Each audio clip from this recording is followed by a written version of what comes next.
После скандала с хиджабами в Астраханском медуниверситете было проведено расширенное собрание с участием ректората и попечительского совета вуза. Кроме того, возможность носить хиджаб обсудили на дискуссионном мероприятии встрече студентов Астраханского ГМУ с представителями органов государственной власти и национальных культурных обществ, сообщает Астрахань-24. На встречах руководство вуза напомнило, что существует положение о внешнем виде студентов и сотрудников, один из пунктов которого гласит, что не допускается ношение одежды и аксессуаров, указывающих на принадлежность к той или иной национальности или религии. Ожидалось, что в ходе данной встречи удастся достигнуть консенсуса, а за мусульманок, как и обещалось, вступятся представители власти. Однако этого не произошло. Из числа мусульманской общественности на заседании были приглашены представитель главы Чеченской республики в Астраханской области Хизри Эдиль Султанов и глава Духовного управления мусульман Астраханской области Хамид Садуев. Эдиль Султанов воздержался от высказывания каких-либо мнений, сообщив только, что ситуация с ношением хиджаба находится под особым вниманием Рамзана Кадырова. А Садуев предложил студенткам носить медицинскую форму так, чтобы она должным образом покрывала тело. По его мнению, образ студентки медицинского учреждения, при котором голова покрыта медицинской шапочкой, халат и одежда закрывают шею, руки до кистей и ноги, полностью соответствует канонам ислама. Религиозный деятель не нашел никаких противоречий в так называемой форме врача с требованиями ислама и предложил девушкам носить полноценный хиджаб за пределами университета. Представитель местной епархии РПЦ,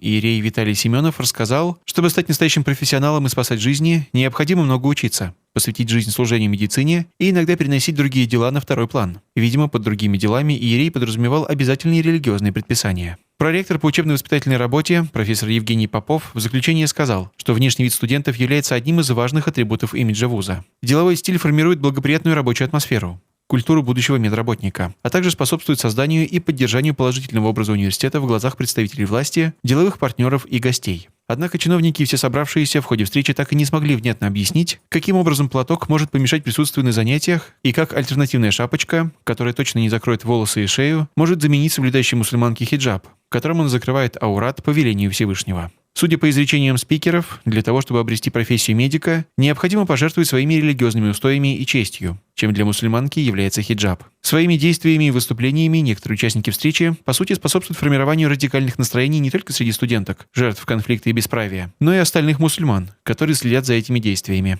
Фактически они заставляют девушек отказаться от учебы, в результате чего ломается их дальнейшая деятельность и с большой вероятностью судьбы. Если позиция университета, апеллирующего к антиконституционному положению, не вызывает особого удивления, заявление представителей Духовного управления региона, фактически призвавшего отказаться от соблюдения полноценного хиджаба в стенах университета, вызвало легкий шок. Девушек-мусульманок, по сути, предали их братья по вере, которые даже из чувства мужского достоинства должны были мужественно отстаивать их позицию, не говоря уже о занимаемом ими статусе.